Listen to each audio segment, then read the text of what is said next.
What's up everyone, welcome back to the channel. तो guys अब हम करने वाले हैं हमारा कंप्लीट बीएसटी पार्ट ए का रिवीजन। और रिवीजन में सारे ही चैप्टर्स कवर करेंगे वन शॉट। आपको जिस भी चैप्टर में थोड़ा सा डाउट हो या जो ऐसा लगे कि वीक है, उसका डिटेल्ड लेक्चर जाके देख लेना और आपकी तैयारी हो जाएगी। डिटेल्ड लेक्चर देखने के बाद उसके पीवाईक्यू कर लेना, ऑलरेडी वो भी अपलोडेड है तो आपको हेल्प मिलेगी। जब उससे हो जाओ तो टेस्ट देना हो तो टेस्ट भी दे देना, वो भी ऑलरेडी अवेलेबल है। मैंने प्लेलिस्ट में सब डाल दिया है, आपको जो चाहिए जाके चेक कर सकते हो। आओ जल्दी से अब रिवीजन करते हैं और स्टार्ट करते हैं with part A. Let's begin.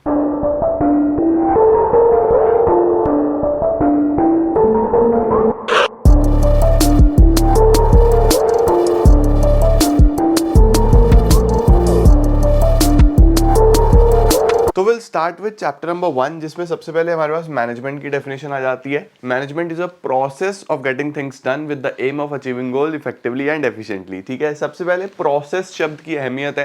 Process क्यों है? क्योंकि मैनेजमेंट में बहुत सारे इंटर रिलेटेड और इंटरडिपेंडेंट फंक्शंस हैं जो एक मैनेजर को परफॉर्म करने पड़ते हैं। उसके बाद काम करवाना दूसरों से effectively as well as efficiently. Effectively as well as efficiently का क्या मतलब है? देखो यहाँ पे जब भी इफेक्टिवली होगा तो T स्टैंड्स फॉर टाइम, और जब भी एफिशिएंसी होगा तो C स्टैंड्स फॉर कॉस्ट। तो याद रखना, एफिशिएंसी में मिनिमम कॉस्ट आनी चाहिए और मिनिमम वेस्टेज ऑफ एफर्ट्स होना चाहिए। इफेक्टिवनेस का मतलब है कि सही समय पे काम पूरा हो जाना चाहिए। यहाँ पे टाइम की बहुत अहमियत है। तो इफेक्टिवनेस क्या है? Accomplishment of goals, and results पे फोकस करता है। इसके बाद concern with satisfaction of customers, employees, investors, emphasise on doing the right things. सही चीजें होनी चाहिए सही समय पे। और इधर कॉस्ट में क्या आता है, एफिशिएंसी में क्या होता है? यूटिलाइजेशन ऑफ रिसोर्सेज प्रॉपर होना चाहिए। Focus on getting maximum output by using minimum resources. इसके बाद ये याद रखना, यूनिडायमेंशनल है, इसमें सिर्फ और सिर्फ रिसोर्सेज की बात हो रही होती है। और उसके बाद it emphasis on doing things right. याद रखना, राइट थिंग्स होगा तो इफेक्टिवनेस, थिंग्स राइट होगा तो एफिशिएंसी। ये लाइन काफ़ी मदद करेगी एग्जाम्स में। इसके बाद जब हम आगे चलते हैं तो we have characteristics of management. Characteristics की बात करें तो गोल ओरिएंटेड प्रोसेस है। मैनेजमेंट हमेशा एक गोल के ऊपर फोकस करता है। परवेसिव है, छोटी ऑर्गेनाइजेशन, बड़ी organisation, profit making, non profit making, सबको चाहिए मैनेजमेंट। मल्टी डायमेंशनल है, 3 डायमेंशंस होते हैं जब भी आप चीज़ें मैनेज करते हो। सबसे पहले काम यानी मैनेजमेंट ऑफ वर्क, फिर जो करेगा उस काम को मैनेजमेंट ऑफ पीपल, फिर जब एक्चुअली में काम शुरू हो जाता है उस ऑपरेशन को भी मैनेज करना पड़ता है तो management of operations. Continuous process, management कभी रुकता नहीं है, मैनेजमेंट चलता रहता है चलता रहता है चलता रहता है, इट कीप्स ऑन गोइंग। इसके बाद management is a group activity. कोई एक इंडिविजुअल की एक्टिविटी नहीं है। एक ऑर्गेनाइजेशन को सक्सेसफुल बनाने में बहुत सारे लोगों का हाथ होता है, सबको मैनेज करके चलना पड़ता है। That is why management is a group activity. Dynamic function, समय के साथ चीज़ें बदलती रहती हैं तो वैसे ही मैनेजमेंट को भी बदलना पड़ता है। इंटेंजिबल फोर्स, मैनेजमेंट आपको कभी दिखता नहीं है, आप टच नहीं कर सकते हो, सिर्फ उसको फील कर सकते हो आपके रिजल्ट से, right. Then we have objectives of management. Objectives की बात करें तो 3 प्रकार के ऑब्जेक्टिव्स होते हैं, ऑर्गेनाइजेशनल, सोशल, पर्सनल। जब हम ऑर्गेनाइजेशनल की बात करते हैं तो उसके अंदर हम ऑर्गेनाइजेशन के पॉइंट ऑफ व्यू से सोच रहे होते हैं कि एक ऑर्गेनाइजेशन को क्या चाहिए। तो सबसे पहले चाहिए सर्वाइवल, कि अपने खर्चे निकाल लें, कॉस्ट कवर हो जाए। कॉस्ट कवर हो गया, फिर चाहिए प्रॉफिट, कि अब थोड़ा एक्स्ट्रा कमा लें। प्रॉफिट आ गया, फिर नीड ग्रोथ। ग्रोथ कैसे? नंबर ऑफ एम्प्लॉइज बढ़े, नंबर ऑफ बिल्डिंग्स बढ़े, नंबर ऑफ एसेट्स बढ़े, वेल्थ बढ़े, कस्टमर बढ़े, ये ग्रोथ है। ठीक है, ये तो हो गया ऑर्गेनाइजेशनल। सोशल में हम बात करेंगे सोसाइटी की, कि आप सोसाइटी के लिए क्या कर रहे हो। गुड क्वालिटी प्रोडक्ट्स दो, कम प्राइजेस में दो, जेन्युइन प्राइजेस में दो। उसके बाद आप कस्टमर के सेटिस्फैक्शन पे फोकस करो, एम्प्लॉयमेंट अपॉर्चुनिटी जनरेट करो। ये सब हमारे पास आ जाता है सोशल में। पर्सनल की बात जब करते हैं तो आप एम्प्लॉइज के लिए क्या कर रहे हो, क्या आप फेयर वेजेस दे रहे हो, अच्छी वर्किंग कंडीशंस दे रहे हो, आप उनको बेनिफिट्स दे रहे हो, आप उसको पेंशन, मेडिकल बेनिफिट्स ये सब दे रहे हो नहीं दे रहे हो। तो एम्प्लॉइज के लिए क्या कर रहे हो, वो सब पर्सनल में आ जाता है। तो हमारे पास 3 हो जाते हैं, ऑर्गेनाइजेशनल, सोशल, पर्सनल। इसके बाद जब हम इंपॉर्टेंस की बात करते हैं, क्यों ज़रूरी है मैनेजमेंट? क्योंकि मैनेजमेंट आपको अपना इंडिविजुअल गोल ही नहीं, पूरे ग्रुप का गोल अचीव करने में मदद करता है। इंडिविजुअल तो हो ही जाएगा अपने आप जब ग्रुप गोल अचीव हो जाएगा। मैनेजमेंट से एफिशिएंसी बढ़ती है, अच्छे मैनेजमेंट से वेस्टेज कम से कम होता है, तो आप ज़्यादा अच्छे से काम कर पाते हो कम से कम रिसोर्सेज के साथ। एक डायनामिक ऑर्गेनाइजेशन क्रिएट करता है मैनेजमेंट, क्योंकि मैनेजमेंट खुद एक डायनामिक प्रोसेस है, समय के साथ बदलता है, तो वैसा ही ऑर्गेनाइजेशन हो जाता है। Management helps in achieving personal objectives. Management आपको आपके पर्सनल ऑब्जेक्टिव्स में भी मदद करता है, यानी अच्छा मैनेजमेंट एम्प्लॉइज के ऊपर भी फोकस करता है और उनके टारगेट्स भी पूरे करके देता है। It helps in the development of the society.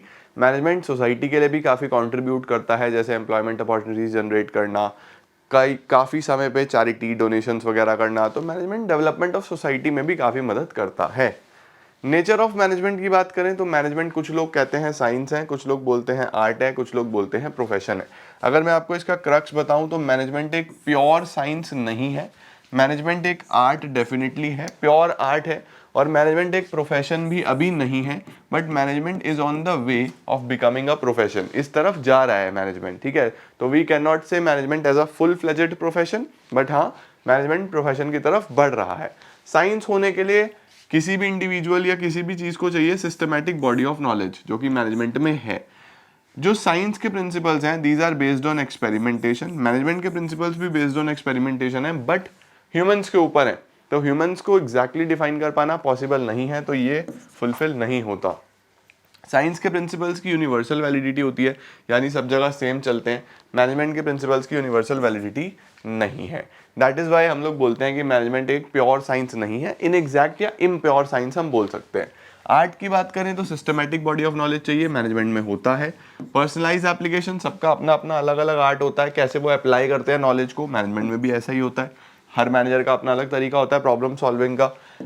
Art creativity और प्रैक्टिस के ऊपर बेस्ड होता है, मैनेजमेंट भी प्रैक्टिस जितनी करते जाओगे बेटर हो जाएगी, जितनी क्रिएटिविटी लगाओगे बेटर हो जाएगी। इसके बाद आता है हमारे पास प्रोफेशन। प्रोफेशन में भी सबसे पहले नॉलेज चाहिए, मैनेजमेंट में होती है। प्रोफेशन में आपको रेस्ट्रिक्टेड एंट्री है, यानी आप बिना एग्जाम के, बिना पेपर क्लियर करे, बिना ट्रेनिंग के प्रोफेशनल नहीं हो सकते। मैनेजमेंट में भी ऐसा कुछ नहीं है, बट धीरे धीरे हो रहा है।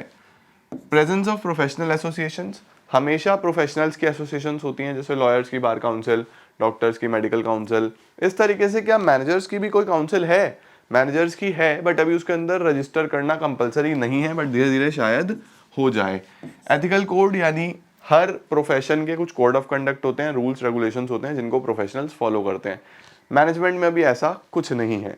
सर्विस मोटिव, सर्विस में ही होती हैं यूजुअली सभी प्रोफेशंस, उनका मकसद सर्व करना होता है, बट मैनेजमेंट में अभी ऐसा नहीं है। तो हम लोग बोल सकते हैं कि मैनेजमेंट एक फुल फ्लेजेड प्रोफेशन तो नहीं है, लेकिन कुछ चीजें दिख रही हैं हमें कि वो प्रोफेशन की तरफ जा रहा है। इसके बाद आता है बेटा जी लेवल्स ऑफ मैनेजमेंट। तो हमारे पास 3 लेवल होते हैं, top level, middle level, lower level. Top level पे कौन कौन लोग होते हैं एक बार नजर दौड़ा लो फटाफट। Board of director, chairman, general manager, याद रखना जनरल मैनेजर पे कई बार क्वेश्चन आ जाता है, president, vice president, CEO, CFO, ये सब टॉप लेवल पे होते हैं। मिडल पे production head, sales head, marketing head, जो अपने अपने डिपार्टमेंट के बॉस होते हैं, वो लोग होते हैं। लोअर पे supervisor, superintendent, foreman, section officer, clerk, ये लोग वो होते हैं जो कनेक्टेड होते हैं वर्कर्स से, ठीक है। अब अथॉरिटी ऊपर से नीचे चलेगी और रिस्पॉन्सिबिलिटी, अकाउंटेबिलिटी नीचे से ऊपर। परफेक्ट हो गया जी। टॉप लेवल क्या क्या फंक्शंस परफॉर्म करता है? They are responsible for welfare, overall welfare के लिए रिस्पॉन्सिबल होते हैं। बिजनेस एनवायरनमेंट को ये एनालाइज करते हैं, ओवरऑल ऑर्गेनाइजेशनल गोल स्ट्रैटेजी ये बनाते हैं। सभी एक्टिविटीज़ के लिए ओवरऑल टॉप मैनेजमेंट रिस्पॉन्सिबल होता है। मिडल का क्या काम होता है? इंटरप्रिटेशन करना, जो इन्होंने पॉलिसीज़ बनाई उसको आगे लेके जाना। डिपार्टमेंट में नेसेसरी पर्सन है या नहीं है, स्टाफ है या नहीं है, उनका ये इनको ध्यान रखना होता है। ड्यूटीज़ को असाइन करना फर्दर लोअर लेवल को ये लोग करते हैं। मोटिवेट करना ये लोग करते हैं। कॉपरेशन बना के रखना अदर डिपार्टमेंट्स के साथ इन्हीं का काम होता है। लोअर लेवल की बात करें तो वर्कर के साथ इंटरेक्ट यही लोग करते हैं, सुपरविजन यही लोग करते हैं, क्वालिटी स्टैंडर्ड्स यही मेंटेन करते हैं। उसके बाद ये मेक श्योर करते हैं कि सेफ्टी वर्कर्स की मेंटेन्ड है या नहीं है, वर्कर के कोई भी ग्रेवेंस है, प्रॉब्लम है, तो यही लोग आगे तक पहुंचाते हैं। सही है, ये फंक्शंस होते हैं। लास्ट टॉपिक बच्चे हमारे पास इस चैप्टर में आता है कोऑर्डिनेशन। कोऑर्डिनेशन क्या है? सिंक्रोनाइजेशन, ये वर्ड याद रखना, synchronisation. Now what is synchronisation? जैसे वीडियो और ऑडियो आपको एक साथ दिखाई दे रहा है ना, तो हम बोलते हैं हाँ वेल सिंक्ड है। वैसे ही एक ऑर्गेनाइजेशन में एक्टिविटीज भी सिंक्ड होनी चाहिए, एक साथ चलनी चाहिए। तो कोऑर्डिनेशन क्या है? Coordination can be defined as synchronisation of efforts from the point of time and sequence to execute. Okay, coordination primary function होता है हर मैनेजर का। क्या क्या बेसिकली फीचर्स होते हैं कोऑर्डिनेशन के? इंटीग्रेट्स ग्रुप एफर्ट्स, सभी एफर्ट्स को एक साथ लेके चलता है। एंश्योर्स यूनिटी ऑफ एक्शन, ये मेक श्योर करता है कि ऑर्गेनाइजेशन में लड़ाई झगड़े ना हो, यूनिटी बनी रहे। कॉन्टिन्यूस प्रोसेस, चलता रहता है कोऑर्डिनेशन। परवेसिव, सबको चाहिए, छोटा बड़ा कोई भी ऑर्गेनाइजेशन हो। डेलिब्रेट फंक्शन है, ऑप्शनल नहीं है, डेलिब्रेटली करना ही पड़ता है और रिस्पॉन्सिबिलिटी है सभी मैनेजर्स की। कब जरूरत पड़ती है कोऑर्डिनेशन की? जब साइज ग्रो करता है, जब ऑर्गेनाइजेशन बड़ा होता है तो कोऑर्डिनेशन ज़्यादा चाहिए। जब फंक्शनल डिफरेंशिएशन हो जाता है, जब आप अलग अलग डिपार्टमेंट बना देते हो on the basis of functions, तो हर डिपार्टमेंट अपने आप को होशियार समझता है, तो वहाँ पे काफ़ी ज़रूरत होती है कोऑर्डिनेशन की। स्पेशलाइजेशन, जब आपके ऑर्गेनाइजेशन में बहुत सारे स्पेशलिस्ट हो जाते हैं तो वो सोचते हैं उनसे अच्छा कोई नहीं है, तो स्पेशलाइजेशन में काफ़ी ज़रूरत रहती है। कोऑर्डिनेशन को ही हम लोग एसेंस ऑफ मैनेजमेंट भी बोलते हैं। एक नंबर में आ सकता है कि किसको हम एसेंस ऑफ मैनेजमेंट बोलते हैं, कोऑर्डिनेशन को बोलते हैं। क्यों बोलते हैं? क्योंकि कोऑर्डिनेशन हर फंक्शन में परफॉर्म करना पड़ता है, चाहे वो प्लानिंग हो, चाहे ऑर्गेनाइजिंग हो, चाहे स्टाफिंग हो, सब जगह कोऑर्डिनेशन चाहिए। कोऑर्डिनेशन हर लेवल पे चाहिए, टॉप मिडल लोअर हर लेवल पे चाहिए, और it is the most important function for an organisation. इसी के साथ गाइस हमारा कोऑर्डिनेशन और चैप्टर 1 समाप्त। अब हम चलते हैं चैप्टर नंबर 2 की तरफ। इसमें सबसे पहले आता है कि what is actually the principle of management. Principles of management होते क्या हैं? तो प्रिंसिपल्स ऑफ मैनेजमेंट का मतलब कुछ जनरल गाइडलाइंस, कुछ रूल्स जो आपको दिए गए हैं जिसकी मदद से आप मैनेजमेंट अच्छा कर सकते हो। ये मैनेजमेंट के प्रिंसिपल्स एक जनरल गाइडलाइंस हैं, किसी भी चीज़ का रेडीमेड सॉल्यूशन नहीं है। मतलब आपको अपने हिसाब से इनको मॉडिफाई, थोड़ा बहुत चेंज करना पड़ता है। What are principles of management? Principles of management are broad and general guidelines for decision making and behavior of the manager. इसके क्या फीचर्स होते हैं? नंबर 1, सभी प्रिंसिपल्स यूनिवर्सली एप्लीकेशन होती हैं, मतलब हर जगह लग जाती हैं, छोटा बड़ा ऑर्गेनाइजेशन सब जगह चल जाती है अपने हिसाब से मॉडिफाई करके। जनरल गाइडलाइंस है, किसी भी चीज़ का रेडीमेड सॉल्यूशन ये नहीं है। कैसे डेवलप हुई हैं? प्रैक्टिस और एक्सपेरिमेंटेशन से। फ्लेक्सिबल होती हैं, रिजिड नहीं होती। साइंस के प्रिंसिपल्स रिजिड होते हैं, ये फ्लेक्सिबल होती हैं। कॉन्टिजेंट होती है, यानी डिपेंडिंग ऑन सिचुएशन होती हैं, सिचुएशन टू सिचुएशन वेरी करेंगी। बिहेवियरल, ह्यूमन बिहेवियर पे बेस्ड है, तो अकॉर्डिंगली आपको देखना पड़ेगा कि कैसे कहाँ पे कितनी लगानी है।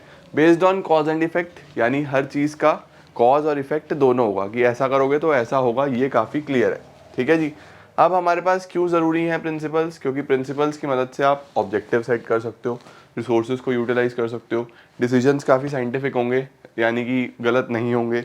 टेक्नोलॉजी की इम्प्रूवमेंट के हिसाब से आप खुद को चेंज कर सकते हो। इफेक्टिव एडमिनिस्ट्रेशन होगा। ऑब्लिगेशन सोशल भी आप परफॉर्म करोगे, यानी सोशल ऑब्जेक्टिव भी पूरा करोगे, और रिसर्च और डेवलपमेंट में भी काफ़ी मदद मिलती है। कितने प्रिंसिपल्स हमारे पास फ्योल ने दिए हैं? फ्योल सर है कौन? फ्योल को हम फादर ऑफ मैनेजमेंट बोलते हैं। ठीक है, याद रखना। फ्योल कौन है? Father of general management. और फ्योल के ही 14 प्रिंसिपल्स हैं जो आपको अच्छे से तैयार करने हैं। सबसे पहले है division of work. Division of work बोलता है काम बांटो। काम बांटोगे तो आपको स्पेशलाइजेशन मिलेगा। जितना ज़्यादा काम बांटोगे, एक इंसान ओवरबर्डन नहीं होगा और आप हर काम अच्छे से कर पाओगे। अथॉरिटी एंड रिस्पॉन्सिबिलिटी में हम लोग बोलते हैं कि बैलेंस होना चाहिए, यानी कि अगर आप किसी को जिम्मेदारी दे रहे हो तो साथ साथ पावर भी दो, और अगर आप किसी को पावर दे रहे हो साथ साथ रिस्पॉन्सिबिलिटी भी दो। अगर एक भी चीज़ मिसिंग होगी तो टारगेट पूरे नहीं होंगे। डिसिप्लिन में हम लोग बोलते हैं कि आपको रूल्स रेगुलेशंस फॉलो करके चलने चाहिए। अगर आपके ऑर्गेनाइजेशन में रूल्स रेगुलेशंस होंगे तो टाइमली सारा काम होगा, कोई वेस्टेज नहीं होगा। यूनिटी ऑफ कमांड में हम लोग बोलते हैं कि जितने भी ऑर्गेनाइजेशन है उसमें ऑर्डर हमेशा एक बॉस से आना चाहिए। अगर मल्टीपल बॉस होंगे तो आपके सबऑर्डिनेट्स कंफ्यूज रहेंगे, वो कभी भी अच्छे से काम नहीं कर पाएंगे। यूनिटी ऑफ डायरेक्शन में हम लोग बोलते हैं कि एक यूनिट का एक प्लान होना चाहिए। 1 यूनिट 1 प्लान। मुझे लगता है कि इससे क्वेश्चन आ सकता है, तो आप बहुत अच्छे से unity of command, unity of direction ज़रूर पढ़ के जाना, इस पे क्वेश्चन बनना चाहिए। ठीक है, 1 यूनिट 1 प्लान, और एक ऑर्गेनाइजेशन का एक ही गोल होना चाहिए। Subordination of individual interest to general interest का मतलब है कि ऑर्गेनाइजेशन का जो गोल है वो हमेशा बड़ा होना चाहिए पर्सनल गोल से, यानी आप हमेशा ऑर्गेनाइजेशन को प्रेफरेंस दोगे, ना कि अपने पर्सनल गोल को। रेम्यूनरेशन ऑफ एम्प्लॉयज़ में हम लोग बोलते हैं कि जितने भी हमारे एम्प्लॉयज़ हैं उनको फेयर सैलरीज मिलनी चाहिए, उनकी एजुकेशन स्किल के आधार पे, और उसके साथ साथ कंपनी की पेइंग कैपेसिटी के हिसाब से। तो 3 चीज़ें आपको देखनी है कि एम्प्लॉई अपनी एजुकेशन के हिसाब से कितना डिजर्व करता है, मार्केट में फेयर कंपनसेशन क्या चल रही है, और पेइंग कैपेसिटी कितनी है, उस हिसाब से रेम्यूनरेशन मिलना चाहिए। सेंट्रलाइजेशन और डिसेंट्रलाइजेशन में एक बैलेंस होना चाहिए। सेंट्रलाइजेशन किसको बोलते हैं? जब सारी की सारी डिसीजन मेकिंग सिर्फ टॉप लेवल करता है, और डिसेंट्रलाइजेशन किसको बोलते हैं? जब सारी की सारी decision making across the organisation बटी हुई होती है। तो एक ऑर्गेनाइजेशन में ऐसा भी नहीं होना चाहिए कि सब कुछ सेंट्रलाइज्ड हो, और ऐसा भी नहीं होना चाहिए कि सब कुछ डिसेंट्रलाइज्ड हो। There should be a balance. Principle of scalar chain बोलता है कि एक ऑर्गेनाइजेशन में जितने भी कम्युनिकेशन है या फ्लो ऑफ इंफॉर्मेशन है वो एक चेन के थ्रू होना चाहिए, कि ऐसे भी इस तरीके से होना चाहिए, और ये चेन सिर्फ और सिर्फ इमरजेंसी के अंदर ब्रेक करी जा सकती है, यानी ये इंसान डायरेक्टली इससे बात कर सकता है, और इसको हम बोलते हैं गैंग प्लैंक। ठीक है। प्रिंसिपल ऑफ ऑर्डर का मतलब क्या है? कि प्रॉपर अरेंजमेंट होना चाहिए। There should be a fix place for everything and everyone. हर चीज़ का और हर इंसान का एक फिक्स प्लेस होना चाहिए जो वहीं पे मिलना चाहिए, तो टाइम वेस्ट नहीं होगा। प्रिंसिपल ऑफ इक्विटी का मतलब होता है नो डिस्क्रिमिनेशन, किसी भी तरीके का कोई भी डिस्क्रिमिनेशन ऑर्गेनाइजेशन में नहीं होना चाहिए। अगर किसी भी ऑर्गेनाइजेशन में डिस्क्रिमिनेशन होगा तो वो ग्रो नहीं कर पाएगी। इनिशिएटिव का क्या मतलब होता है? इनिशिएटिव का मतलब होता है कि आप न्यू आइडियाज़ को वेलकम करो, क्रिएटिविटी को वेलकम करो, हर इंसान को बोलने का मौका दो, तो आप ऑर्गेनाइजेशन में एक तो यूनिटी दिखाई देगी, कॉपरेशन दिखाई देगा और ग्रोथ हमें मिलेगी। स्टेबिलिटी ऑफ टेन्योर का मतलब होता है कि आप बहुत जल्दी से ट्रांसफ़र या टर्मिनेशन किसी का भी नहीं करो। आप अपने एम्प्लॉयज़ को समय दो, उन्हें स्टेबल रखो। अगर ऑर्गेनाइजेशन में स्टेबिलिटी होगी टेन्योर की तो चीज़ें अच्छी रहेंगी। एस्पिरिट डी कॉर्प्स का मतलब होता है टीम स्पिरिट, कि आई को हटा के वी लगा दो, रिप्लेस आई विद वी। ये बहुत इंपॉर्टेंट है, इससे भी एग्जाम में क्वेश्चन आ जाता है। तो एस्पिरिट डी कॉर्प्स यूजुअली ये बोलता है कि हर ऑर्गेनाइजेशन में there should be a spirit of team, यानी टीम स्पिरिट होना चाहिए, कभी भी अलग अलग ना चलें, सब लोग मिल के चले। इसका स्क्रीनशॉट ले सकते हो, मैंने हर प्रिंसिपल को डिफाइन कर दिया है शॉर्ट में। चलो जी, इसके बाद साइंटिफिक मैनेजमेंट की बात करें तो साइंटिफिक में जो योगदान है मेनली वो टेलर का है। टेलर का मानना ये है कि हर चीज़ में साइंस अप्लाई होनी चाहिए और साइंस से ही बेटर आउटपुट, बेटर रिजल्ट्स मिल सकते हैं। टेलर ने मेनली 4 प्रिंसिपल्स दिए हैं। सबसे पहला है science not rule of thumb, यानी हर चीज़ को करने का एक बेस्ट मेथड होता है और वो बेस्ट मेथड साइंस से ढूंढा जा सकता है। तो you should follow science and not rule of thumb. आप साइंस को फॉलो करके चलो, रूल ऑफ थंब को फॉलो मत करो, सब कुछ अच्छा होगा। दूसरा, हार्मनी नॉट डिस्कॉर्ड, आप हार्मनी को फॉलो करो, डिस्कॉर्ड को फॉलो मत करो। हार्मनी का मतलब ये होता है कि सब लोग मिलजुल के काम करो, डिस्कॉर्ड का मतलब होता है लड़ाई झगड़ा करना, तो लड़ाई झगड़ा नहीं होना चाहिए। एक ऑर्गेनाइजेशन में हार्मनी होना चाहिए। इसका मतलब ये है कि there should be a complete mental revolution, एक सोच बदलनी होगी जिसमें हर इंसान एक दूसरे की रिस्पेक्ट करे। उसके बाद कॉपरेशन नॉट इंडिविजुअलिज्म, इसको जब हम प्रैक्टिकली अप्लाई करते हैं यानी एक स्टेप आगे आते हैं, it is extension of harmony not Discord, तो उसमें हम बोलते हैं कि क्या होना चाहिए एक ऑर्गेनाइजेशन में, कॉपरेशन होना चाहिए, इंडिविजुअलिज्म नहीं होना चाहिए। अपने बारे में नहीं, सबके बारे में सोच के चलो। Development of worker to the greatest efficiency and prosperity, हर वर्कर को बहुत ध्यान से सेलेक्ट करो और फिर उसकी इतनी अच्छी ट्रेनिंग करो कि उसका ओवरऑल डेवलपमेंट हो पाए। नेक्स्ट आते हैं हमारे पास टेक्निक्स जो टेलर ने दी है ऑर्गेनाइजेशन को अच्छा बनाने के लिए। Number 1, functional foremanship. Functional foremanship में टेलर ने एक फैक्ट्री को 2 पार्ट्स में डिवाइड कर दिया और टेलर का मानना है कि प्लानिंग अलग होनी चाहिए और प्रोडक्शन अलग होना चाहिए। प्लानिंग में 4 लोग होना चाहिए, जिसको मैंने याद कराया है डर्टी। डी से होता है डिसिप्लिनेरियन, जिसका काम होता है डिसिप्लिन के रूल्स रेगुलेशंस बनाना। आई से होता है instruction card clerk, necessary instructions देना। आर से होता है रूट क्लर्क, एग्जैक्ट रास्ता दिखाना चीज़ों को करने का। टी से होता है टाइम एंड कॉस्ट क्लर्क, जिसका काम सही समय और सही खर्चा बताना होता है कितना आएगा। उसके बाद जब हम बात करते हैं एग्जीक्यूशन की या प्रोडक्शन की, तो उसके अंदर सर्जी। एस से होता है स्पीड बॉस, जिसमें हम बात करते हैं कि टाइमली काम पूरा हो जाए। आई से होता है इंस्पेक्टर, जिसका काम क्वालिटी इंस्पेक्ट करना होता है कि सब कुछ एज पर क्वालिटी स्टैंडर्ड्स बन रहा है। आर का मतलब होता है रिपेयर बॉस, जो ये देखता है कि कोई मशीन खराब तो नहीं है। और जी का मतलब होता है गैंग बॉस, जो सारे के सारे रिसोर्सेज अरेंज करके देता है। तो ये हमारे पास फंक्शनल फॉर्मेनशिप में आता है, उसके नीचे वर्कर्स होते हैं। सिंप्लीफिकेशन स्टैंडर्डाइजेशन की अगर हम बात करें तो स्टैंडर्डाइजेशन में हम लोग बोलते हैं कि हर चीज़ एक proper standard shape, size, colour के हिसाब से बननी चाहिए और फिर ऑर्गेनाइजेशन को उसको रिपीट करना चाहिए। ठीक है, जैसे हमारा टीवी का रिमोट का सेल है, तो वो सेल हर रिमोट में डल जाता है। एक स्टैंडर्ड साइज मेंटेन्ड है ना, ऑल आउट रिफिल है, एक स्टैंडर्ड साइज मेंटेन्ड है ना, तो ये बेसिकली स्टैंडर्डाइजेशन है। सिंप्लीफिकेशन का मतलब होता है अननेसेसरी वैरायटी जो आपकी नहीं बिकती है उसे बंद कर दो, उसे मत बनाओ, काम को सिंप्लीफाइड रखो। उसके बाद वर्क स्टडी में हमारे पास कॉम्बिनेशन है इन 4 स्टडी का, जिसमें हम बोलते हैं मोशन स्टडी। इसके अंदर हम मूवमेंट्स को देखते हैं कि वर्कर कितना प्रोडक्टिव और कितने अनप्रोडक्टिव मूवमेंट कर रहा है, फिर अनप्रोडक्टिव को एलिमिनेट कर देते हैं। टाइम स्टडी, इसमें हम टाइम मेजर करते हैं कि कितना समय चाहिए किसी भी टारगेट को पूरा करने का। मेथड स्टडी में हम एक बेस्ट मेथड निकालते हैं, 1 best method of doing jobs using scientific techniques. Fatigue study, जिसमें हम रेस्ट इंटरवल्स के बारे में पढ़ाई करते हैं कि कितने रेस्ट इंटरवल देने चाहिए, कितनी बार देने चाहिए और कितने समय के देने चाहिए। ये 3 चीज़ें इंपॉर्टेंट होती हैं। डिफरेंशियल पीस वेज सिस्टम ये बोलता है कि हर वर्कर को पेमेंट करो एज पर प्रोडक्टिविटी, पे एज पर प्रोडक्टिविटी। जो ज़्यादा प्रोडक्टिव हो उसको ज़्यादा पैसा, जो कम प्रोडक्टिव हो उसको कम पैसा। मेंटल रेवोल्यूशन, माइंडसेट में चेंज लेके आना है वर्कर्स को और मैनेजमेंट को, दोनों एक दूसरे के लिए पॉजिटिव एटीट्यूड रखें तो काम हो जाएगा। तो ये हमारे पास सारी टेक्निक्स थी जो टेलर ने हमें बताई थी। नेक्स्ट क्या होता है हमारे पास बेटा जी, अगला होता है हमारे पास फंक्शनल फॉर्मेनशिप का पूरा डायग्राम, ये मैं आपको ऑलरेडी बता चुका हूँ। इसके बाद फेयोल और टेलर में एक डिफरेंस है, इसका पूरा का पूरा स्क्रीनशॉट ले लो बहुत ध्यान से, ये आपके काम आएगा एग्जामिनेशन में, ध्यान से लिख के आना है। हेनरी फ्योल को father of modern management, Taylor को साइंटिफिक मैनेजमेंट।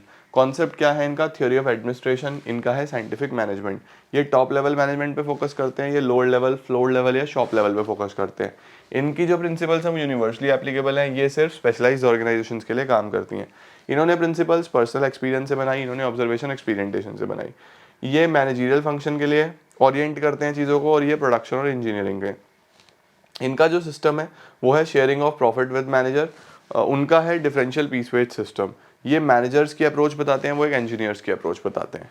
ठीक है, अब आ रहा है हमारे पास chapter number 3, that is business environment. Business environment क्या है? The sum total of external forces. एक बिजनेस के बाहर बहुत सारी फोर्सेस होती हैं जो उसको इम्पैक्ट करती है, जैसे उसका कस्टमर, उसका सप्लायर, उसका कॉम्पिटिटर, उसका सोसाइटी, जीएसटी, इंटरेस्ट रेट। तो कितने सारे फैक्टर्स हैं। कुछ ऐसे हैं जो सिर्फ आपको इम्पैक्ट करते हैं, उनको हम स्पेसिफिक फोर्सेस बोलते हैं।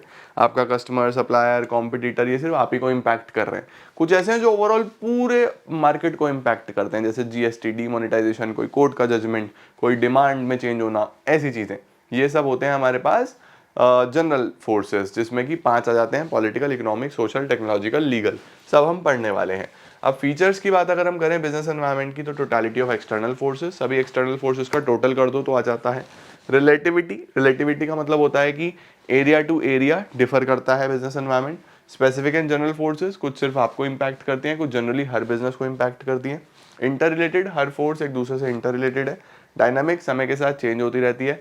अनसर्टेन, प्रेडिक्ट कर पाना पॉसिबल नहीं है। कॉम्प्लेक्सिटी, समझना काफ़ी मुश्किल होता है। इसके बाद हम बात करते हैं बिजनेस एनवायरनमेंट को समझना क्यों इंपॉर्टेंट है। क्योंकि अगर आपने समझ लिया तो आप अपॉर्चुनिटी आइडेंटिफाई कर पाओगे और फर्स्ट मूवर एडवांटेज ले लोगे।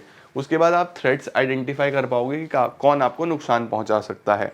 देन आप यूजफुल रिसोर्सेज जो शायद शॉर्ट हो एनवायरनमेंट में, वो आप जल्दी से टैप कर पाओगे। रैपिड चेंजेस, खुद को समय के साथ बदल पाओगे। Assistant in planning and policy formulation, आप प्लानिंग अच्छे से कर पाओगे और पॉलिसीज बढ़िया तरीके से फ्रेम कर पाओगे बिजनेस एनवायरनमेंट को ध्यान में रखते हुए। इसके बाद हमारे पास 5 एनवायरनमेंट है जो यहाँ से आ जाते हैं, बड़े ध्यान से पकड़ के चलना। इकोनॉमिक एनवायरनमेंट में वो सारे कॉन्सेप्ट्स आ जाएंगे जो आपने इकोनॉमिक्स में पढ़े हैं: demand, supply, interest rate, production, cost, revenue, वो सब आपका इकोनॉमिक एनवायरनमेंट में चला जाएगा। सोशल एनवायरनमेंट में आप सोसाइटी की बात करना कि सोसाइटी में क्वालिटी ऑफ लाइफ बेटर हो रही है क्या, फेस्टिवल से कितना बिजनेस पे इम्पैक्ट आ रहा है। सोशल एनवायरनमेंट में मेनली सोसाइटी की एक्टिविटीज सारी आ जाती हैं।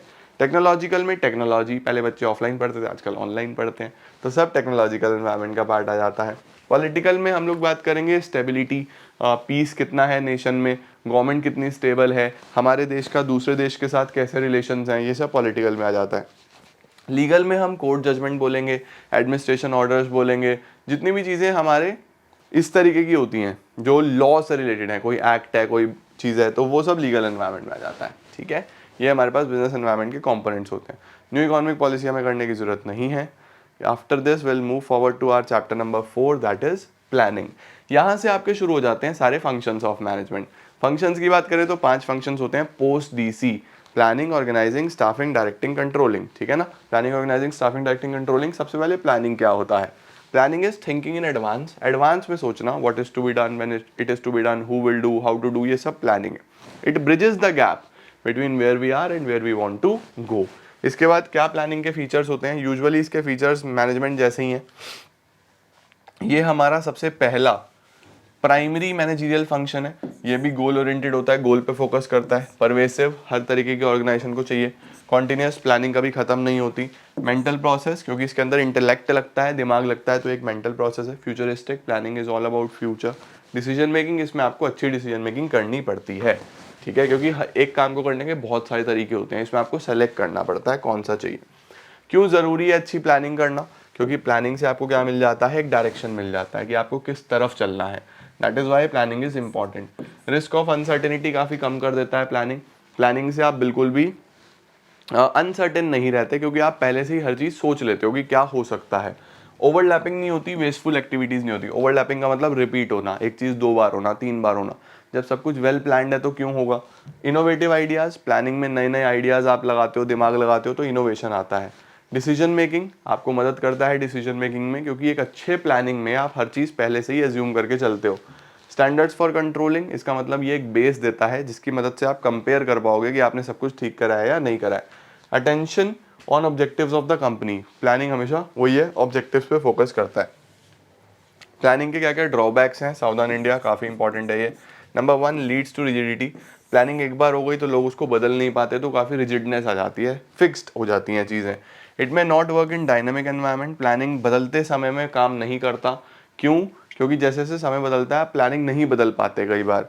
तीसरा, रिड्यूसेस क्रिएटिविटी। यूजुअली प्लानिंग सिर्फ टॉप मैनेजमेंट करता है, मिडल और लोअर उसको सिर्फ एग्जीक्यूट करा रहे होते हैं, तो उनकी क्रिएटिविटी कम हो जाती है। Involves huge cost.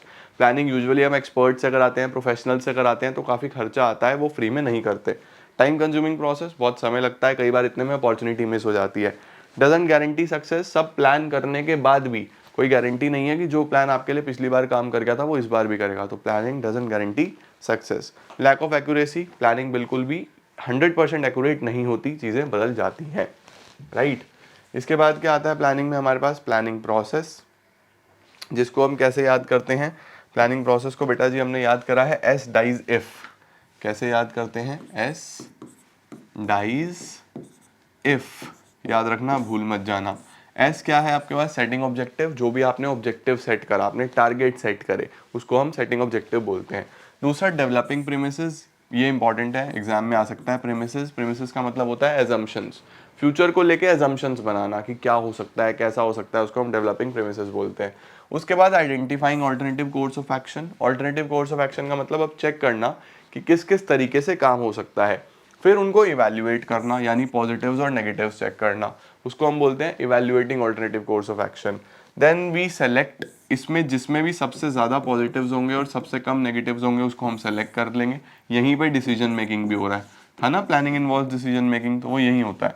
उसके बाद बस इंप्लीमेंट कर दो एंड देन फॉलोअप। फॉलोअप का मतलब चेक करना है कि प्लान्स के हिसाब से काम चल रहा है या नहीं चल रहा है, कोई दिक्कत तो नहीं आ रही। तो ये होता है हमारे पास पूरा एस डाइज इफ। What's next? उसके बाद हमारे पास प्लान क्या होता है?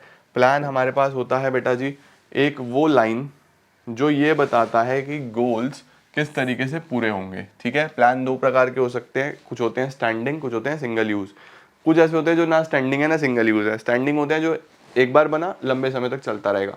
सिंगल यूज एक बार बना और अब बस खत्म, यूज होते ही खत्म, हर बार नया बनेगा। तो कुछ होंगे स्टैंडिंग, कुछ होंगे सिंगल यूज प्लान्स। अब इसमें कितने प्लान्स होते हैं हमारे पास? PPP rhombus. मैंने आपको क्या याद कराया है? PPP rhombus. सबसे पहले हम बात कर लेते हैं पॉलिसी, प्रोसीजर, प्रोग्राम।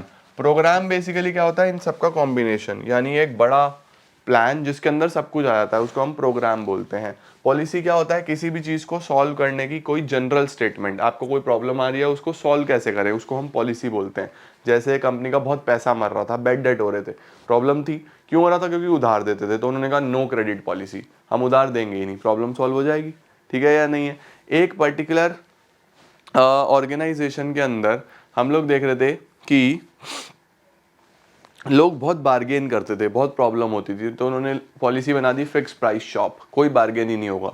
तो ये चीज़ एक उनकी पॉलिसी है, ठीक है। उसके बाद प्रोसीजर। प्रोसीजर होता है किसी भी चीज़ को लाइन टू लाइन कैसे करना है, स्टेप टू स्टेप कैसे करना है, उसको हम प्रोसीजर बोलते हैं। उसके बाद आर होता है रूल। रूल का मतलब नियम, जिसको फॉलो नहीं करोगे तो पेनल्टी, पनिशमेंट मिलेगी, उसको हम रूल बोलते हैं। ऑब्जेक्टिव यानी आपके टारगेट, आपके गोल्स, क्या आपके गोल्स हैं वो भी प्लान करने पड़ते हैं। उसके बाद मेथड। मेथड होता है काम को करने का तरीका, इसके अंदर स्टेप्स फॉलो, ऐसा नहीं है कि लाइन टू लाइन होंगे, थोड़ा आगे पीछे हो सकता है, वो मेथड है। उसके बाद स्ट्रैटेजी। स्ट्रैटेजी हम किसको बोलते हैं? स्ट्रैटेजी हम बेसिकली बोलते हैं हमारे पास किसी कॉम्पिटिटर को हराने के लिए अगर आपने कोई चीज़ अडॉप्ट करी है तो उसको स्ट्रैटेजी बोलते हैं। यानी हमेशा से आप अपने कॉम्पिटिटर से अलग कैसे दिख रहे हो, उसको आप स्ट्रैटेजी बोलते हो। बजट, ये क्वांटिटेटिव स्टेटमेंट होती है जिसमें आप नंबर्स में डिफाइन करते हो, जैसे सेल्स कितनी होनी चाहिए, रेवेन्यू कितना होना चाहिए, प्रॉफिट कितना होना चाहिए। जब भी आप नंबर्स में कोई चीज़ देख रहे हो उसको हम बजट बोलते हैं, ठीक है जी। तो ये हमारे पास टाइप्स ऑफ प्लान्स आ जाते हैं। अब हमारे पास अगला चैप्टर शुरू हो गया जिसको हम लोग बोल देते हैं ऑर्गेनाइजिंग। ऑर्गेनाइजिंग का काम क्या होता है? मेनली डिपार्टमेंट बनाना। ऑर्गेनाइजिंग का मतलब मेनली डिपार्टमेंटलाइजेशन से होता है। डिफाइनिंग एंड ग्रुपिंग, डिफाइन करना और एक ग्रुप्स बनाना, जो सिमिलर नेचर की एक्टिविटीज है उनके ग्रुप्स बनाना ही ऑर्गेनाइजिंग होता है, ठीक है। इसका प्रोसेस आ जाता है IDAE। वहाँ क्या था? एस डाइज इफ, यहाँ क्या है? IDAE। सबसे पहले तो आइडेंटिफाई करो और डिवाइड करो कि काम है क्या, आइडेंटिफिकेशन, डिवीजन ऑफ वर्क। उसके बाद डिपार्टमेंट्स बना दो, that is departmentalisation. Sir department कैसे बनते हैं, डिपार्टमेंट या फंक्शंस के आधार पे बन सकते हैं या प्रोडक्ट्स के आधार पे बन सकते हैं, वो भी आगे आएगा। उसके बाद असाइनमेंट ऑफ ड्यूटीज़ असाइन कर दो कि कौन सा डिपार्टमेंट क्या करने वाला है। एंड लास्ट में एक हायरार्की डेवलप करना। हायरार्की का मतलब सिस्टम डेवलप करना, यानी कि कौन सुपीरियर होगा और कौन सबऑर्डिनेट होगा। तो सुपीरियर सबऑर्डिनेट रिलेशन डेवलप करना, इसको हम बोलते हैं एस्टैब्लिशिंग रिपोर्टिंग रिलेशनशिप्स। इसके बाद क्या आता है, इसके बाद आता है the importance of organising. Organising क्यों ज़रूरी है? नंबर 1, सबसे पहले आपको स्पेशलाइजेशन के बेनिफिट्स मिलते हैं।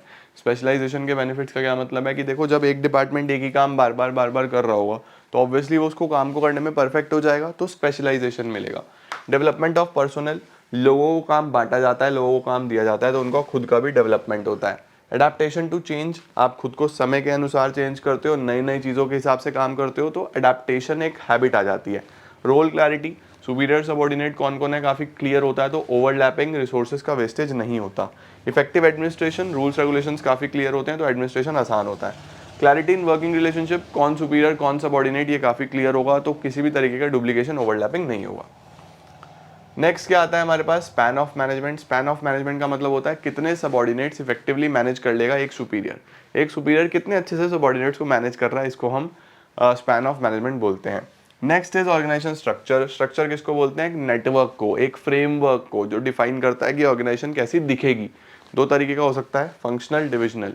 फंक्शनल स्ट्रक्चर होता है जब ऑर्गेनाइजेशन को बनाया जाता है on the basis of functions, यानी production department, sales department, marketing department, ऐसे फंक्शंस है ना, ये सब काम मिल रहा है, फंक्शनल। डिविजनल क्या होता है? जब ऑर्गेनाइजेशन को बनाया जाता है on the basis of product, कि कितने प्रोडक्ट हैं, यानी मेडिसिन डिपार्टमेंट अलग, कॉस्मेटिक अलग, फुटवेयर अलग, गारमेंट्स अलग। ये बेसिकली क्या हो रहा है, यहाँ पे प्रोडक्ट्स के आधार पे डिपार्टमेंट बन रहे हैं, उसको हम बोलते हैं divisional. It is based on the functions and it is formed on the basis of products. It leads to functional specialization, it leads to product specialization. Specialization तो आएगा ही, इसमें फंक्शनल, इसमें प्रोडक्ट। मैनेजरियल डेवलपमेंट, ये managerial development में मदद नहीं करता क्योंकि फंक्शनल मैनेजर के पास बहुत ज़्यादा पावर्स नहीं होती। इसमें होता है क्योंकि इसमें ऑटोनॉमी मिलती है, ये इकोनॉमिकल है, डुप्लीकेशन नहीं होता, वो थोड़ा सा कॉस्टली है। ओके, इसके अंदर रिस्पॉन्सिबिलिटी फिक्स करना मुश्किल होता है क्योंकि आप ढूंढ नहीं पाते कहाँ से दिक्कत हुई है, वहाँ पे आप ढूंढ लेते हो तो रिस्पॉन्सिबिलिटी फिक्स करना आसान होता है। इसके बाद एडवांटेज डिसएडवांटेज एक बार आपको पढ़ लेने हैं, इसका स्क्रीनशॉट ले लो फटाफट से, ठीक है। नेक्स्ट आता है हमारे पास फॉर्मल और इनफॉर्मल ऑर्गेनाइजेशन। एक ऑर्गेनाइजेशन दो प्रकार का हो सकता है, फॉर्मल जिसमें काफ़ी कुछ क्लियरली डिफाइन होगा, इंटेंशनली बनाया जाएगा, ऑर्गेनाइजेशन के रूल्स यहाँ पे फॉलो होंगे, इसी को हम फॉर्मल ऑर्गेनाइजेशन बोलते हैं। इनफॉर्मल क्या होता है? इनफॉर्मल आपके खुद के बिहेवियर से, हम फ्रेंड्स बन गए, ग्रुप्स बना लिए, जो खुद ही बनाए हैं, ऑर्गेनाइजेशन ने नहीं बनाए, खुद ही बन गए हैं एक जगह काम करते करते, उसको हम इनफॉर्मल बोलते हैं। तो फॉर्मल क्या है? System of well defined jobs जिसका एक डेफिनेट अथॉरिटी, रिस्पॉन्सिबिलिटी, अकाउंटेबिलिटी है, फॉर्मल है। इनफॉर्मल क्या है? नेटवर्क ऑफ पर्सनल और सोशल रिलेशनशिप्स, समाज में जो आपने रिश्ते बना लिए, not established by formal but arising as a people associate with one other. Origin ये कंपनी की पॉलिसी से बनता है, ये बेसिकली लोगों की बातचीत से बन जाता है। ये क्या है? फॉर्मल, ये पोजीशन से डिफाइन करता है और वो क्वालिटीज से अच्छा होता है, ठीक है ना। इसमें बिहेवियर रूल्स और रेगुलेशन से चलता है, इसमें बिहेवियर का कोई पैटर्न नहीं है, अपने हिसाब से लोग बातचीत करते हैं। कम्युनिकेशन इसमें एक चेन में चलती है, उसमें कोई चेन नहीं है।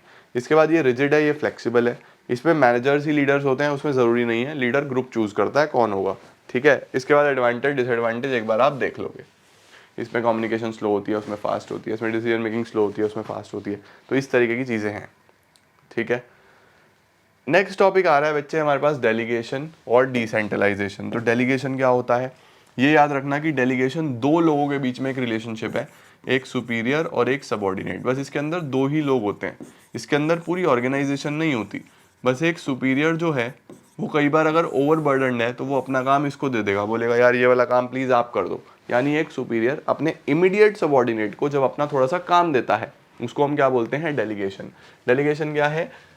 granting of authority to subordinate to operate within limits. Delegation is the transfer of authority from superior to subordinate. याद रखना दो ही लोग होंगे, बस एक सुपीरियर और एक सबऑर्डिनेट। इसके बाद कितने एलिमेंट्स होते हैं? वही अथॉरिटी यानी power to take decision, responsibility ये होती है जिम्मेदारी, obligation to perform the given duty, accountability being answerable, जवाबदेही, अगर कुछ गलत करोगे तो जवाब देना पड़ेगा। ये हमारे पास डेलीगेशन के तीन एलिमेंट्स हो जाते हैं।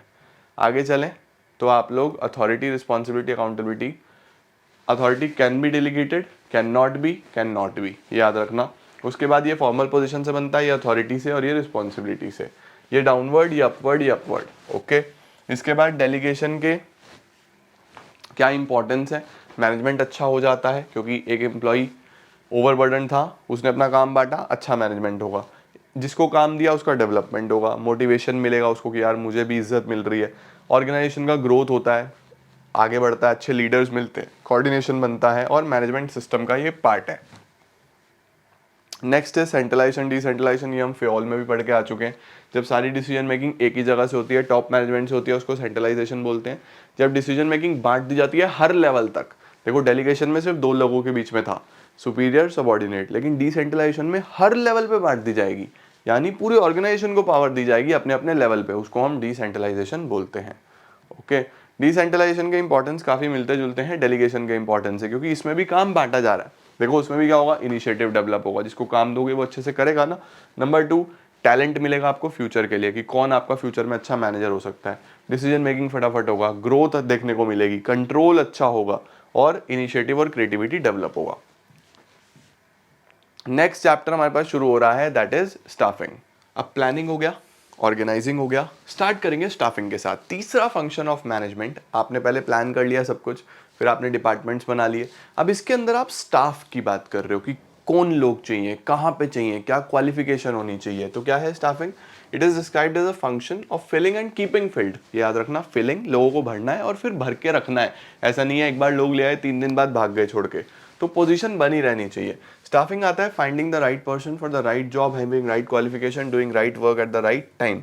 क्यों स्टाफिंग जरूरी है, क्यों ये ध्यान से करना इंपॉर्टेंट है, क्यों लोगों को सही से सेलेक्ट करना जरूरी है, ताकि आप कॉम्पिटेंट पर्सन ही लाओ। कॉम्पिटेंट का मतलब क्या होता है, जो जिस पर्टिकुलर जॉब के लिए बना है उसी को लेके आना। Number 2, placing the right person at the right job, सही इंसान को सही जगह पे रखना। ग्रोथ के लिए काफी जरूरी होता है, जितने अच्छे इंप्लॉइज होंगे उतना जल्दी ऑर्गेनाइजेशन ग्रो करेगा। ऑप्टिमम रिसोर्सेज का यूटिलाइजेशन हो पाएगा, यानी जितने भी रिसोर्सेज हैं उनको अच्छे से यूटिलाइज होगा, क्योंकि जो स्किल्ड लेबर होती है, जो स्किल्ड लोग होते हैं, वो ज़्यादा बेटर काम करते हैं एज कम्पेयर टू अनस्किल्ड। सीधी सी बात है। हेल्प्स इन कम्पीटिंग, आपको कंपटीशन करने में मदद करेगा। आपके पास अगर अच्छा वर्क फोर्स है, यानी अच्छे लोग हैं, तो आप कॉम्पिटिटर को वैसे ही हरा दोगे। इम्प्रूव्स जॉब सेटिस्फैक्शन, आपको जॉब सेटिस्फैक्शन में काफ़ी हेल्प मिलेगी, मोरल बूस्ट होगा आपका। ठीक है, नेक्स्ट आता है हमारे पास प्रोसेस ऑफ स्टाफिंग। तो प्रोसेस ऑफ स्टाफिंग जो स्टार्ट होता है, उसमें क्या हमारे पास मेमोरी टेक्निक है। देखो प्लानिंग में क्या था, प्लानिंग में था एस डाइज इफ। मैं जब भी प्रोसेस कराता हूँ ना तो सारे रिवाइज कराता रहता हूँ पिछले। IDAE था ऑर्गेनाइजेशन, ऑर्गेनाइजिंग। इसमें है engineer, SP, TPPC। Engineer, SP, TPPC। तो सबसे पहले ER, SP, engineer, SP, TPPC।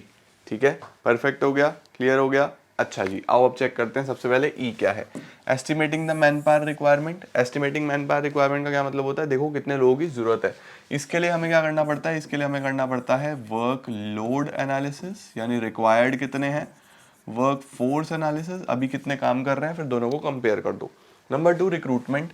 Recruitment एक पॉजिटिव प्रोसेस है, जिसके अंदर आप ज़्यादा से ज़्यादा लोगों को मोटिवेट करते हो to apply for your job, to apply for your work. जितने ज़्यादा लोग अप्लाई करेंगे उतनी प्रोबेबिलिटी है अच्छा कैंडिडेट मिलेगा।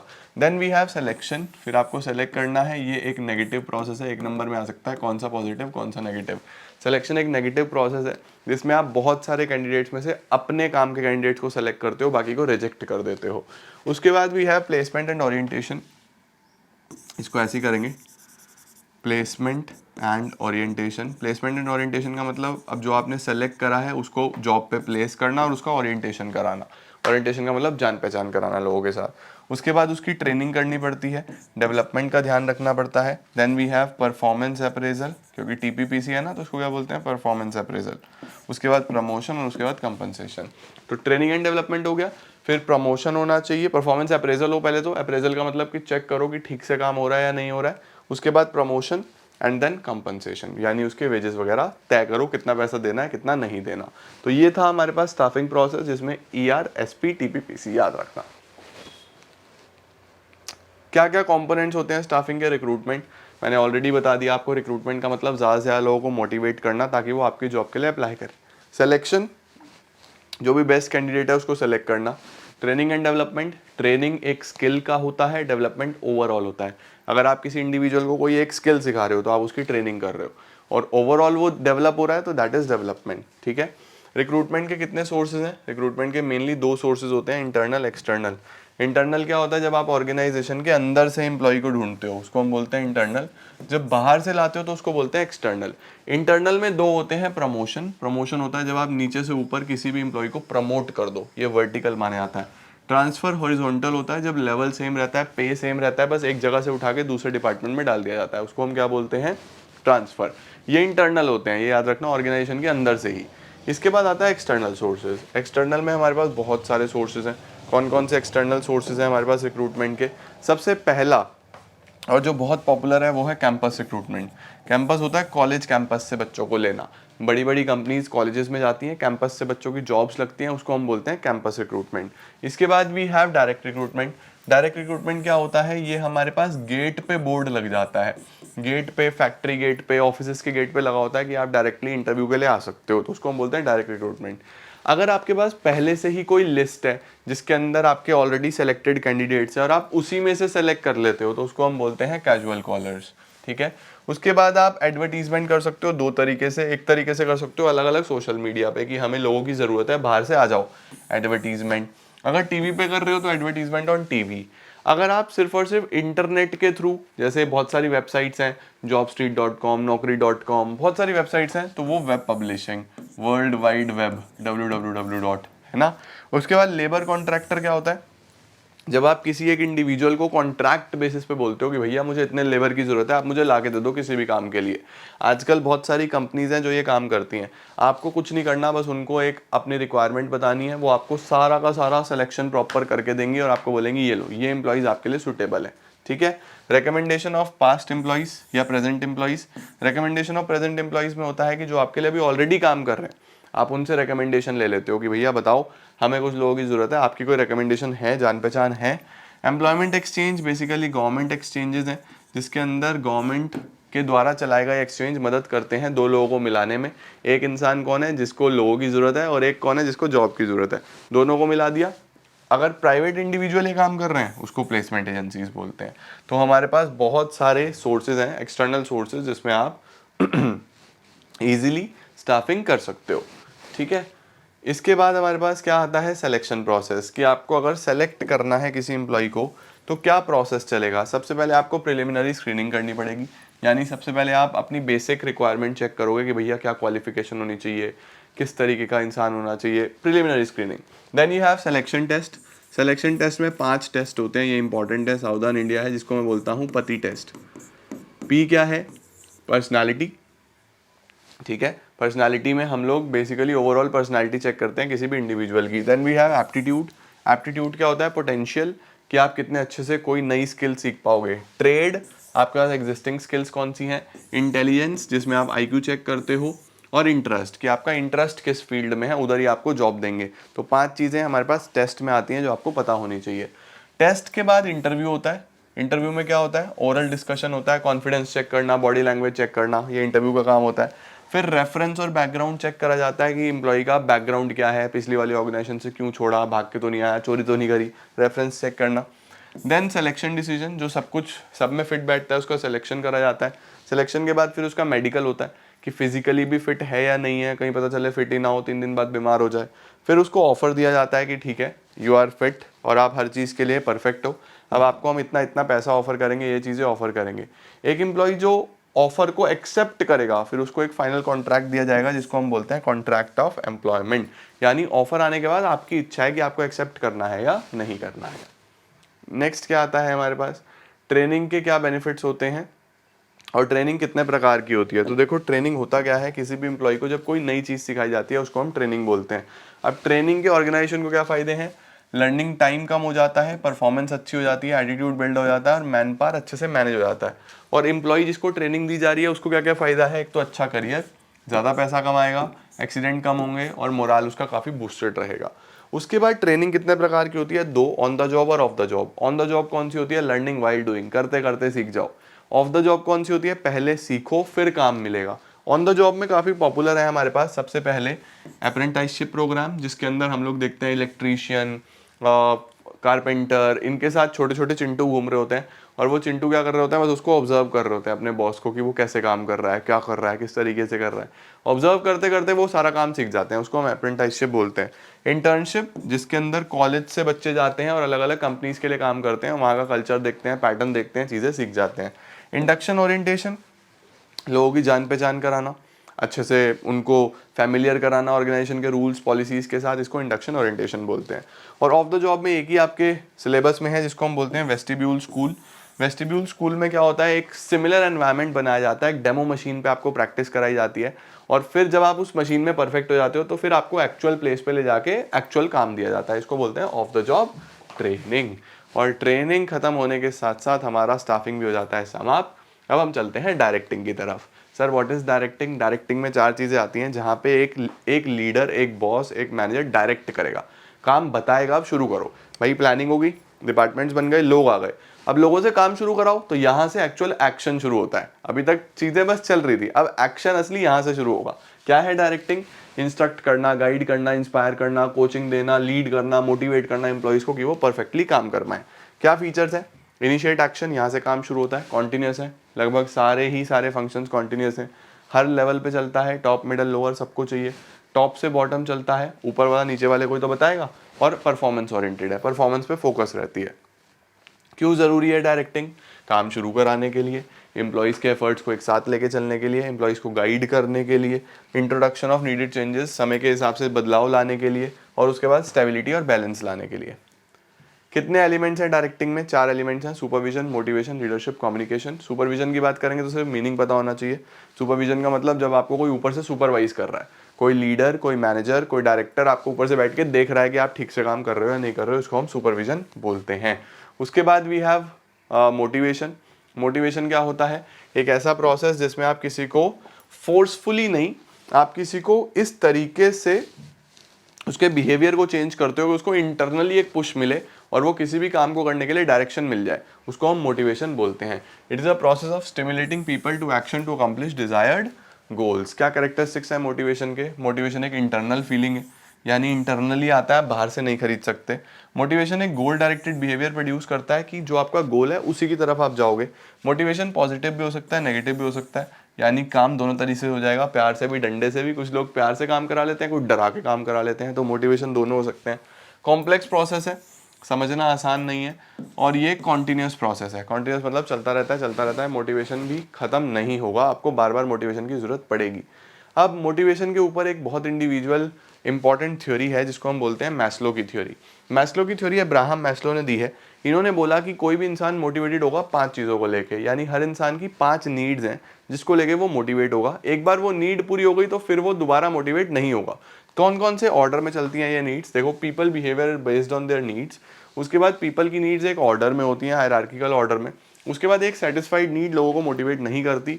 नेक्स्ट इज जो एक इंसान है वो अगली नीड पे चला जाता है। सबसे पहली नीड कौन सी होती है? उसकी बेसिक नीड्स, जिसको हम सबसे नीचे रखते हैं, डायग्राम बना के आना है एग्जाम में। बेसिक नीड्स रोटी कपड़ा मकान। जब एक बार वो हो जाएगा फिर उसको चाहिए सेफ्टी सिक्योरिटी। सेफ्टी सिक्योरिटी किस तरीके की? जैसे उसको एक पेंशन प्लान चाहिए, या फिर उसको जॉब सिक्योरिटी चाहिए कि उसको जॉब से ना निकाला जाए, उसको स्टेबल इनकम चाहिए, ये है सेफ्टी एंड सिक्योरिटी। ये हो गया। फिर उसको एफिलिएशन, फ्रेंडशिप चाहिए, अच्छे रिलेशनशिप्स चाहिए। तो ये बेसिकली क्या होता है? एफिलिएशन नीड्स इंसान की। अब एफिलिएशन नीड्स जब हो जाती है फिर वो ढूंढता है स्टेटस, इज्जत, सोसाइटी में उसका नाम है या नहीं है, यानी स्टेटस, जॉब टाइटल, ये एस्टीम है। लास्ट होता है सेल्फ एक्चुअलाइजेशन, जिसमें हम बात करते हैं self fulfilment, achievement of goals, जिसमें उसको लगता है कि हाँ ठीक है, मैं किस पर्पस के लिए मेरी लाइफ में आया था वो हो गया। सेल्फ अचीवमेंट, सेल्फ फुलफिलमेंट, ये हमारे पास सेल्फ एक्चुअलाइजेशन होता है। तो 5 चीज़ें आपको याद रखनी है। उसके बाद मोटिवेट करने के लिए इंसेंटिव्स दिए जाते हैं। इंसेंटिव्स का मतलब बेनिफिट्स होते हैं जो लेबर को, आपके एम्प्लॉइज़ को आप देते हो ताकि वो मोटिवेटेड रहें। 2 प्रकार के इंसेंटिव्स होते हैं, कुछ पैसे की टर्म्स में, कुछ पैसे की टर्म्स में नहीं होते। पैसे की टर्म्स में तो मॉनेटरी या फाइनेंशियल, पैसे की टर्म्स में नहीं है तो नॉन फाइनेंशियल या नॉन मॉनेटरी। अब देखो पैसे की टर्म्स में क्या क्या होता है। जब आपने पे बढ़ा दी, सैलरी दे दी, पैसा दे दिया एक्स्ट्रा, वो पे में आ जाएगा। प्रोडक्टिविटी लिंक्ड इंसेंटिव्स, यानी आपने उसकी प्रोडक्टिविटी के साथ पैसा जोड़ दिया, जितना ज़्यादा काम करोगे उतना ज़्यादा पैसा मिलेगा। बोनस, दिवाली पे, होली पे, न्यू ईयर पे, क्रिसमस पे, ईद पे, फेस्टिवल्स पे बोनस दे रहे हो। प्रॉफिट शेयरिंग, आपने बोला कि भैया 50,000 तक हम कमाते हैं, अगर इससे ऊपर जितना भी कमाएंगे प्रॉफिट बांटेंगे, प्रॉफिट शेयरिंग। आपने शेयर्स दे दिए, वेरी इंपॉर्टेंट, एग्जाम में आ सकता है ये। को पार्टनरशिप, को ऑप्शन, ईसॉप, इसको क्या बोलते हैं, शेयर्स दे देना। जब आपने अपने एम्प्लॉइज़ को अपनी कंपनी के शेयर्स दे दिए, बहुत कंपनीज करती हैं। रिटायरमेंट बेनिफिट, रिटायर होने के बाद आपको पेंशन मिलेगी, पैसा मिलेगा, retirement benefits. Perquisites, additional benefits, घर दे दिया, गाड़ी दे दी, परक्विजिट्स में आ जाता है, ठीक है। नॉन मॉनेटरी कौन से होते हैं, नॉन फाइनेंशियल कौन से होते हैं, जिनके पास ऑलरेडी पैसा है, टॉप लेवल के लिए होते हैं ये यूजुअली। उनको पैसे से मोटिवेशन मिलती नहीं है, उनको क्या चाहिए भैया, स्टेटस चाहिए, इज्जत चाहिए समाज में। उसके बाद क्लाइमेट अच्छा चाहिए, जहाँ पे वो काम कर रहे हैं वो क्लाइमेट अच्छा होना चाहिए, है ना। आप लोगों को बोलोगे हम पैसा दे देंगे, वो कहेगा ना भाई मुझे जहाँ बुला रहे हो 5 स्टार होटल में टिकट कर देना, क्लाइमेट बढ़िया चाहिए, है ना। Career advancement opportunities, career advancement, career develop होना चाहिए। जॉब एनरिचमेंट, चैलेंजिंग टास्क मिलने चाहिए, मुझे जो अच्छा लगता है वही काम मिलना चाहिए। रिकॉग्निशन, इज्जत होनी चाहिए। जॉब सिक्योरिटी, मेरी जॉब स्टेबल है, भगाया नहीं जा रहा मुझे। मैनेजमेंट में पार्टिसिपेशन, डिसीजन मेकिंग में पार्टिसिपेशन। और ऑटोनॉमी, ऑटोनॉमी का मतलब पावर्स मिलना। तो ये देखो, इसमें किसी में भी पैसा नहीं मिल रहा, लेकिन ये भी मोटिवेट करते हैं आपको एक ऑर्गेनाइजेशन में काम करने के लिए। इसके बाद क्या आता है हमारे पास, कम्युनिकेशन। कम्युनिकेशन क्या होता है, बातचीत जो हम करते हैं। जब एक इंसान दूसरे से कोई आइडिया, मैसेज, कुछ भी शेयर करता है तो उसको हम कम्युनिकेशन बोलते हैं। Communication is the process of passing information and understanding from one person to another. कितने एलिमेंट्स हैं हमारे पास, शुरुआत होती है सेंडर से। सेंडर एक मैसेज भेजता है जो उसके दिमाग में होता है। मैसेज को पहले एनकोड करना पड़ता है, यानी उसको कन्वर्ट करना पड़ता है इस लैंग्वेज में कि मैं बता पाऊँ, एनकोडिंग। फिर जिस मीडिया से आता है वो मीडिया, देन डीकोड होगा, सामने वाला समझ पाए, रिसीवर को पहुंच जाएगा, एंड लास्ट में फीडबैक आएगा। अगर कम्युनिकेशन ठीक से नहीं हो पा रही है, बीच में एक बैरियर है, उसको हम बोलते हैं नॉइस, ठीक है। कम्युनिकेशन दो प्रकार का होता है, फॉर्मल और इनफॉर्मल। फॉर्मल कौन सा होता है, जब हम बोलते हैं कि हम रिटर्न में कम्युनिकेशन कर रहे हैं, फॉर्मल यूजुअली रिटर्न होता है, रिटर्न में कर रहे हैं और ऑफिशियल रोल्स के तहत ही कर रहे हैं, मतलब फालतू एक भी बात नहीं, ए बी से, बी सी से, सी डी से, एक प्रॉपर चेन में कम्युनिकेशन हो रहा है, उसको हम फॉर्मल बोलते हैं। इनफॉर्मल, कोई किसी से कुछ भी बात कर रहा है, इसको हम ग्रेप वाइन बोलते हैं, इसका कोई ऑर्डर नहीं होता, कोई पैटर्न नहीं होता। फॉर्मल में एक वर्टिकल होता है, चाहे वो ऊपर से नीचे हो, चाहे नीचे से ऊपर हो। हॉरिजॉन्टल सेम लेवल पे चलता है, और डायगोनल जब दो अलग अलग लेवल के लोग आपस में बात कर रहे होते हैं। इनफॉर्मल, इसको हम ग्रेप वाइन बोलते हैं, कोई ऑर्डर नहीं होता, कोई पैटर्न नहीं होता। फॉर्मल में देखो क्या लिखा हुआ है, formal taking place with in the official chain. ये कुछ नहीं होता, इसमें जैसे मर्जी ग्रुप्स में बातचीत चल रही है। ये एक फॉर्मल रिलेशन बिल्ड करता है सुपीरियर सबॉर्डिनेट के, वहाँ पे पर्सनल रिलेशन बिल्ड होता है। ये रिजिड होता है, ये फ्लेक्सिबल होता है, ये रिटर्न फॉर्म में होता है, ये ओरल होता है। इसमें एक फॉर्मल कमांड होती है, इसके अंदर ऐसी कोई कमांड नहीं है। फॉर्मल के रिकॉर्ड्स मेंटेन करे जाते हैं, उसके कोई रिकॉर्ड्स नहीं होते। ये नीड्स ऑफ द ऑर्गेनाइजेशन को सर्व करता है, और ये बेसिकली कई बार ऑर्गेनाइजेशन इसको पॉजिटिवली यूज़ कर लेती है अपनी नीड्स को फुलफिल करने के लिए। जिम्मेदारी ढूंढनी इसमें आसान होती है, सब कुछ लिखित में होता है, पकड़ना आसान है, किसने गलत लिखा यहाँ पे मुश्किल है। इसकी स्पीड स्लो होती है क्योंकि एक चेन में चलता है, वो फास्ट है, फटाफट फैल जाते हैं रूमर्स वगैरह। फॉर्मल के कुछ पैटर्न्स हैं, इसको बस आपको एक बार नज़र दौड़ानी है ताकि आ जाए तो आपको मैच द फॉलोइंग वगैरह में आप मैच कर पाओ।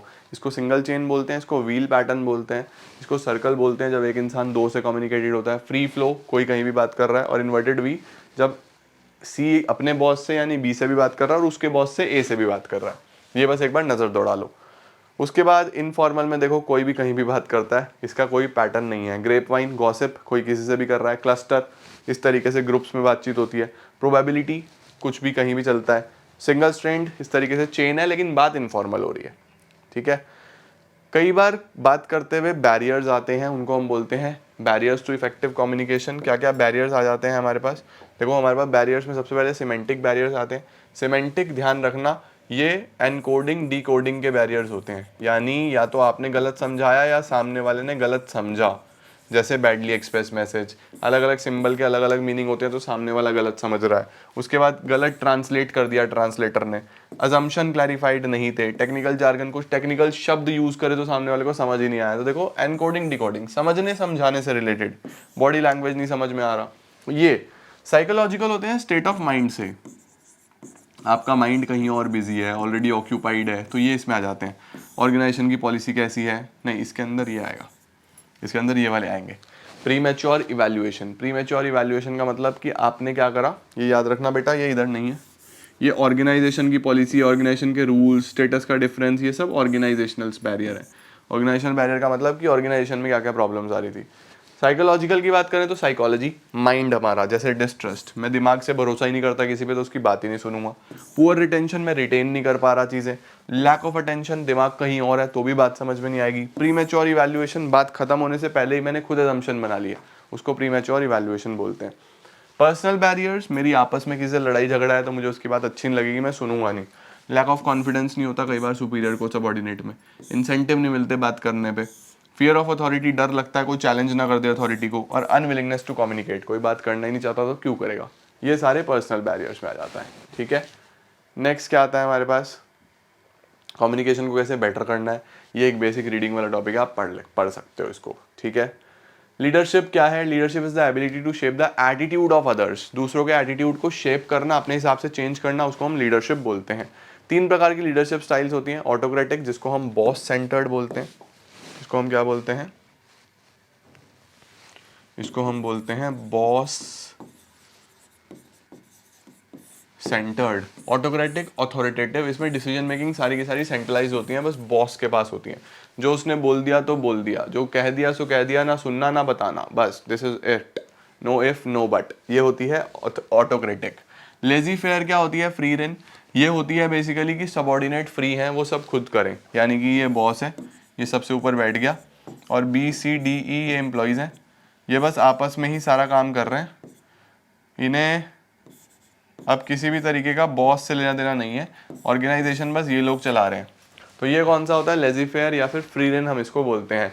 डेमोक्रेटिक या पार्टिसिपेटिव किसको बोलते हैं, जिसके अंदर जो बॉस है वो सबको मिला के चलता है, यानी 2 वे कम्युनिकेशन हो रहा है चारों तरफ से।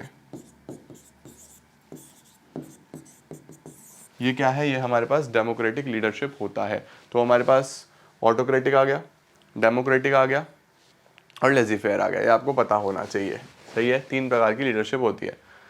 लास्ट चैप्टर आ रहा है बेटा जी हमारे पास, अब कंट्रोलिंग, डायरेक्टिंग खत्म हो गया, last chapter is controlling. What is controlling, controlling क्या होता है हमारे पास, तो कंट्रोलिंग इज कि जो प्लान्स बनाए हैं उसके हिसाब से काम हुआ या नहीं हुआ है, ये चेक करना, ठीक है, इसको हम क्या बोलते हैं, कंट्रोलिंग। यहाँ पे हमारी मैनेजमेंट साइकिल खत्म हो जाती है, इसके बाद वापस से प्लानिंग शुरू हो जाती है। तो क्या है controlling, it is a process of comparing the actual performance with the planned performance. If there is any deviation, यानी कोई कमी आई तो फिर करेक्टिव एक्शंस भी लेने हैं, उसको सही भी करना है, ओके। इसके बाद हमारे पास कंट्रोलिंग का क्या मीनिंग है हमने डिस्कस कर लिया। Then we have features of controlling. Controlling एक गोल ओरिएंटेड फंक्शन है, यानी गोल्स के ऊपर बेस्ड है, परवेसिव फंक्शन है, सबको चाहिए, जैसे प्लानिंग परवेसिव तो कंट्रोलिंग भी pervasive. Backward looking as well as forward looking, पीछे भी देखता है आगे भी देखता है।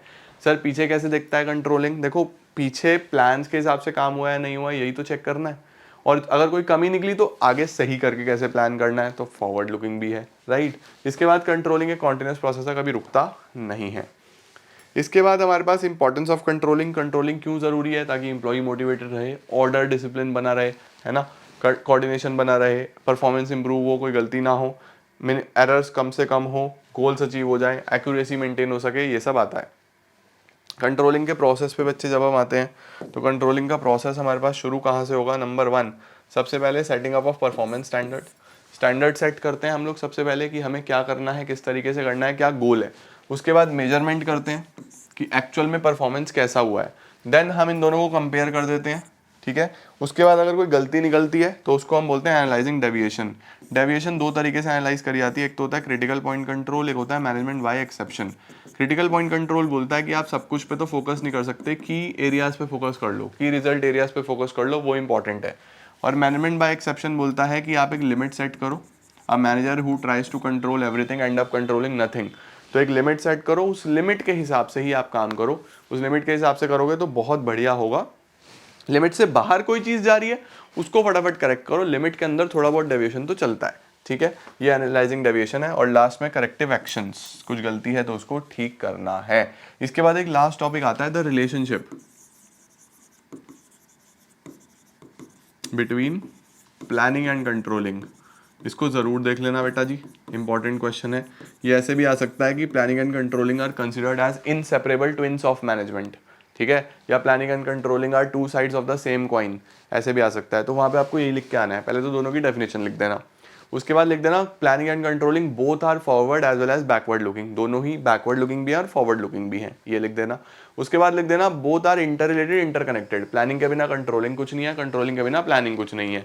उसके बाद both are required at all the levels, इस तरीके से डिफाइन करके दोनों को ही अच्छे से लिख देना और रिलेशनशिप दिखा देना कि दोनों ही एक साथ चलते हैं और एक साथ चलते हुए अच्छे लगते हैं। खत्म गाइस, खत्म। दिस इज हाउ हमारा पार्ट 1 पार्ट ए हो गया है कंप्लीट। पूरा वन शॉट मैंने आपको करा दिया। अब आप बहुत अच्छे से इसको 2x पे देखना है 2x पे देखो, 1.5 पे देखना है 1.5 पे देखो। बहुत कम समय में आप पूरा पार्ट ए रिवाइज कर पाओगे और सारे कॉन्सेप्ट्स आपके दिमाग में वापस से रिवाइंड हो जाएंगे। Thank you so much for watching everyone. Part B में मिलता हूँ इसी तरीके से छोटा सा वन शॉट जिसमें आपको काफ़ी मदद मिलेगी। Thank you so much.